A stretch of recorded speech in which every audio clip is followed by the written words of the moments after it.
Terima kasih untuk rekan-rekan mahasiswa semua ya. Kembali lagi kita di topik mata kuliah ekonomi manajerial, di mana hari ini pertemuan yang kedua untuk daring kita setelah pembacaan RPS ya atau rencana pembelajaran semester.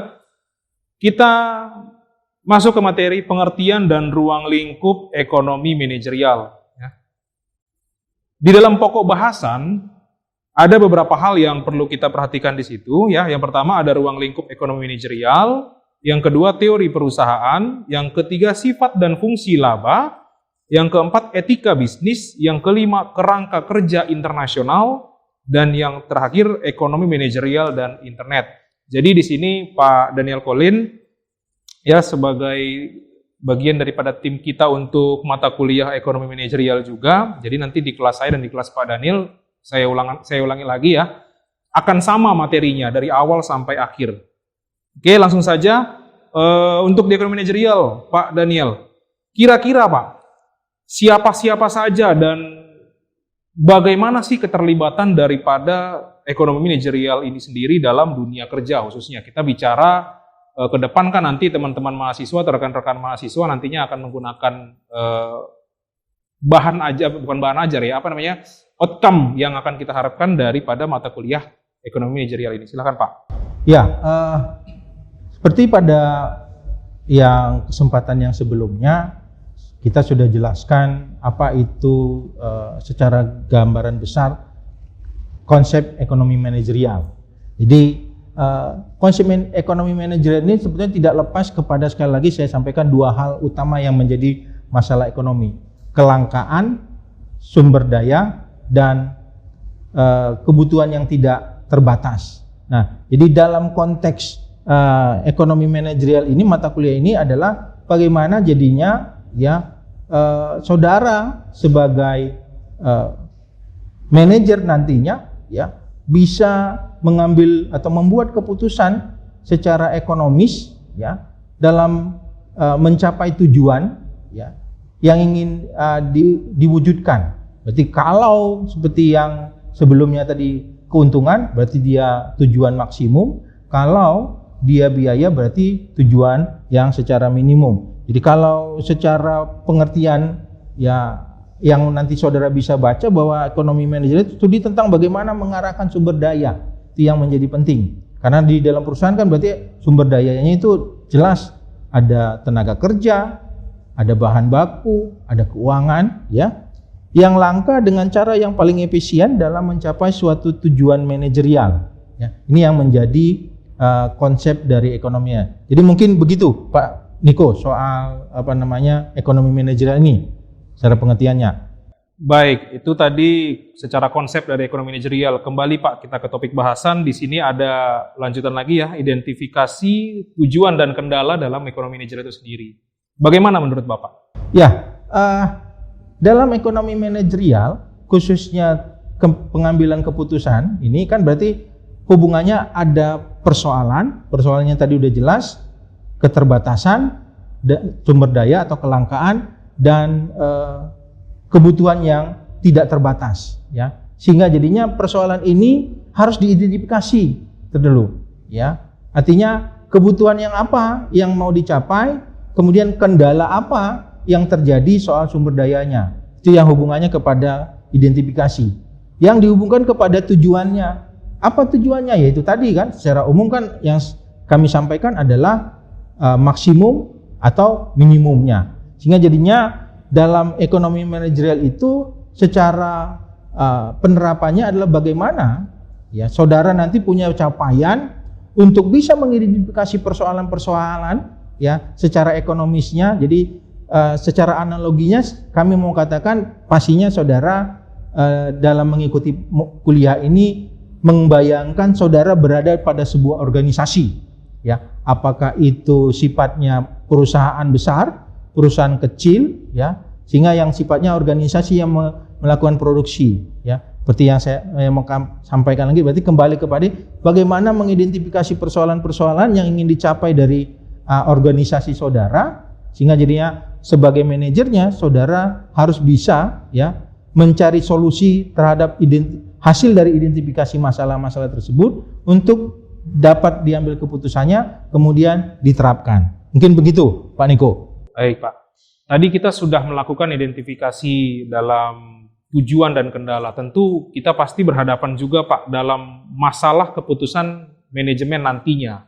Nah, kira-kira, Pak, apa saja yang bisa menjadi masalah dalam pengambilan keputusan tersebut? Ya, masalahnya yang paling salah satu ya, saya katakan paling utama dulu ya. Salah satunya adalah kalau seperti yang saya katakan, kita sebagai pelaku usaha, berarti salah satu persoalan itu kan adalah banyaknya pesaing, gitu ya, banyaknya pesaing, sehingga jadinya untuk mendapatkan tujuan atau mencapai tujuan keuntungan, berarti kan ini menjadi konteks bagaimana supaya kita bisa bersaing, ya. Nah, jadi berkaitan dengan penjelasan sebelumnya tadi yang disampaikan oleh Pak Niko dalam konteks pertanyaan, bahwa dalam mencapai tujuan kita mengidentifikasi masalah, maka cara mengidentifikasinya kita melihat dari secara konsep teori ekonominya di satu sisi, di sisi yang lain kita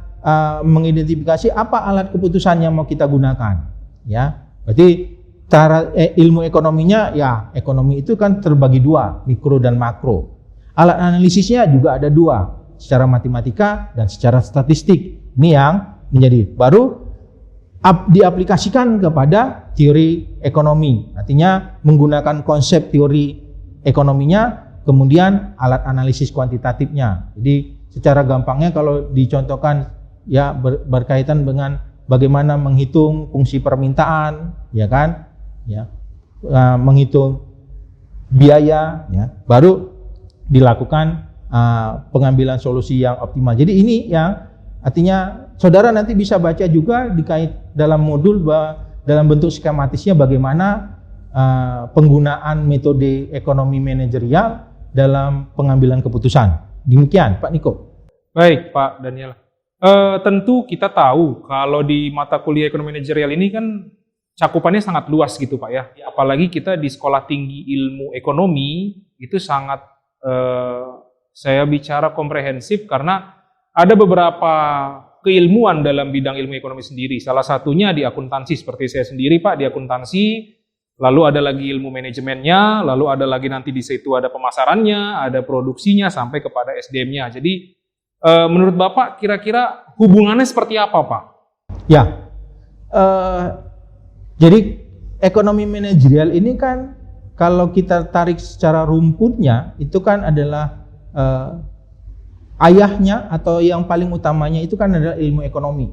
Kemudian terbagi atas mikro dan makro, ya. Mikronya sendiri itulah termasuk dalam ekonomi manajerial, dan turunan-turunan berikutnya termasuk dalam bidang-bidang akuntansi, penggunaan dalam bidang akuntansi, ya, dan yang lain-lainnya. Jadi seperti yang dikatakan Pak Niko tadi, ada hubungannya kepada akuntansi.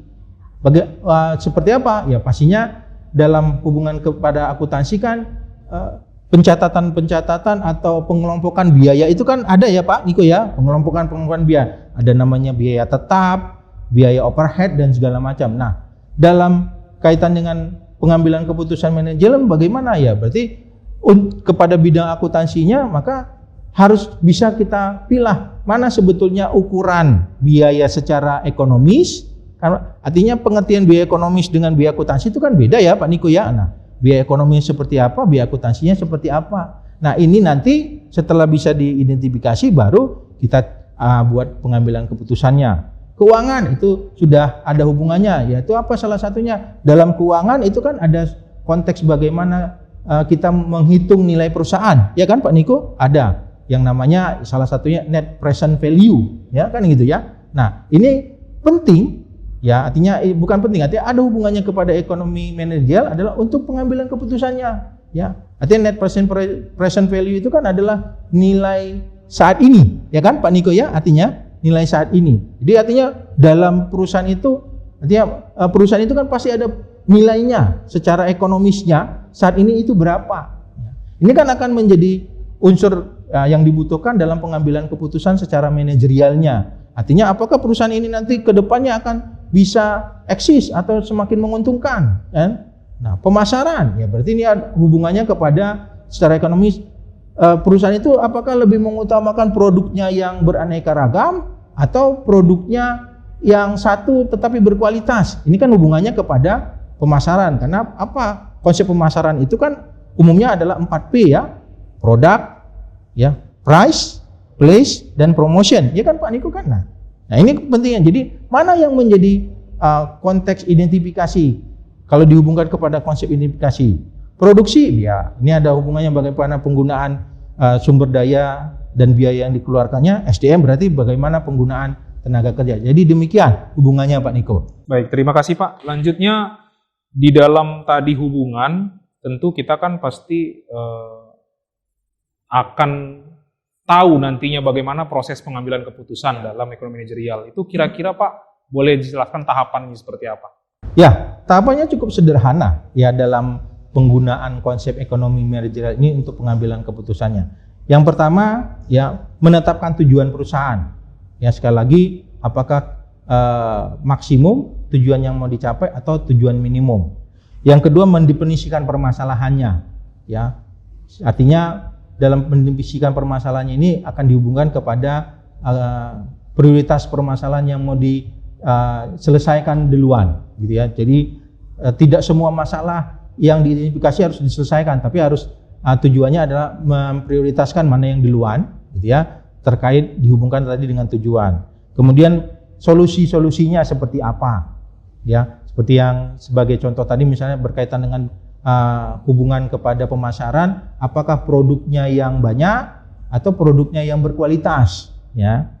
Kemudian memilih solusi yang terbaiknya, ya. Nah, solusi terbaiknya sekali lagi kalau dalam hubungan kepada pemasaran tadi, ya misalkan produknya yang berkualitas saja, berarti kan dilanjutkan kepada solusinya bentuk promosi yang dilakukan seperti apa. Nah, karena hubungannya kepada pengambilan keputusan manajemen seperti apa Pak? Ya, pastinya promosi ini kan akan mengeluarkan biaya.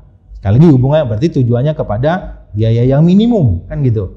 Nah, kalau konteksnya dalam bentuk promosi kan banyak juga, berarti kan akan dicari mana penggunaan promosi yang biayanya minimum tapi bisa hasilnya yang besar, kan gitu ya. Misalkan kalau sekarang kan berarti bentuk promosi melalui internet kan ya Pak Niko ya, menggunakan media sosial murah, tersebar luas, ya gitu kan, ya diharapkan hasilnya banyak. Dan yang terakhir implementasinya, ya, artinya dari pilihan-pilihan solusi tadi ya diimplementasikanlah secara langsung, ya misalnya kan mengimplementasikan pemasaran melalui media sosial, katakanlah misalnya produknya berhubungan dengan anak muda, berarti kan dibuatlah bentuk-bentuk yang dekat kepada anak muda. Ya, demikian Pak Niko. Baik Pak, kita sudah tahu ruang lingkup daripada ekonomi manajerial, lalu kendala-kendalanya, hubungannya dengan bidang ilmu yang lain dalam studi ekonomi. Lalu kita lanjut Pak, ekonomi manajerial ini kan tidak hanya dipakai di dalam setiap, ibaratnya apa ya, kalau saya bicara ada jenis organisasi gitu ya, ada UD, ada CV, ada PT. Nah, kita bicara di dunia kampus ini, kita bicara skop perusahaan Pak, gitu ya. Nah, kalau di perusahaan sendiri Pak, kita masuk kepada teorinya sekarang. Nah, jadi menurut Bapak kira-kira teori dari perusahaan ini sekaligus penerapannya kan pasti akan mengalami kendala nantinya. Nah, kira-kira bagaimana Pak? Ya, hubungannya kepada ekonomi manajerial, sekali lagi kata kunci ekonomi manajerial itu adalah pengambilan keputusan. Ya, konsep ekonomi yang dipakai untuk pengambilan keputusan. Nah, kaitannya kepada perusahaan atau hubungan teori perusahaan, ya, saudara kan harus memegang terus pemahaman bahwa perusahaan itu ya adalah sifatnya profit, mengambil keuntungan, ya. Nah, caranya mengambil keuntungan bagaimana? Berproduksi. Ya, apa yang diproduksi ada dua macam, barang dan jasa. Jadi artinya hubungan kepada teori perusahaan dalam konsep ekonomi manajerialnya adalah kita melihat tempat kita bekerja, perusahaan kita itu ya dia menghasilkan produk yang bagaimana? Barangkah atau jasa? Ya, kalau barang berarti kita pada konteks ya sifatnya yang berwujud. Kalau berwujud berarti kan itu bisa dirasakan, bisa dilihat, ya oleh konsumen, sehingga pengambilan keputusannya akan berbeda pada saat kita berada di perusahaan yang sifatnya jasa, seperti praktek dokter itu kan sifatnya jasa, kan dia tidak berwujud, ya dia hanya bisa dirasakan oleh konsumen, sehingga artinya konteks pengambilan keputusannya juga pastinya akan berbeda, gitu ya. Jadi hubungannya ada ya sama seperti di sebelumnya saya katakan adalah bahwa dalam teori perusahaan berarti ada dua hal yang akan dicapai tujuannya. Secara pemaksimuman keuntungan, itu yang paling utama, atau minimumkan biaya. Nah, hubungannya kepada teori perusahaan, kalau pemaksimuman keuntungan berarti adalah seperti nilai perusahaannya. Semakin banyak keuntungannya atau semakin besar keuntungannya, ya akan semakin tinggi nilai perusahaannya. Maka peran ekonomi manajer ini menjadi penting dalam ukuran bagaimana persoalan-persoalan ya untuk mencapai tujuan di dalam perusahaan itu bisa diselesaikan atau mendapatkan solusi dari ekonomi manajerinya. Begitu, Pak Niko. Baik, Pak. Tadi sudah dijelaskan oleh Pak Daniel. Satu lagi, Pak. Masalah kita bicara perusahaan, kita bicara tujuan. Bicara tujuan kita itu apa atau goals kita itu apa, yang pasti adalah laba. Gitu ya, Pak ya. Nah, laba ini sendiri tentu teman-teman dari mahasiswa kan pasti bertanya-tanya laba itu apa sih gitu kan. Jadi ada di situ nanti sifat dan fungsi laba itu sendiri sampai kepada bagaimana sih pencapaian laba yang maksimal dan optimal. Mohon Pak untuk penjelasannya. Terima kasih. Laba ya artinya dalam konsep menerapkan ekonomi ya antara bidang ekonomi sendiri dan skopnya akuntansi itu jelas tidak sama.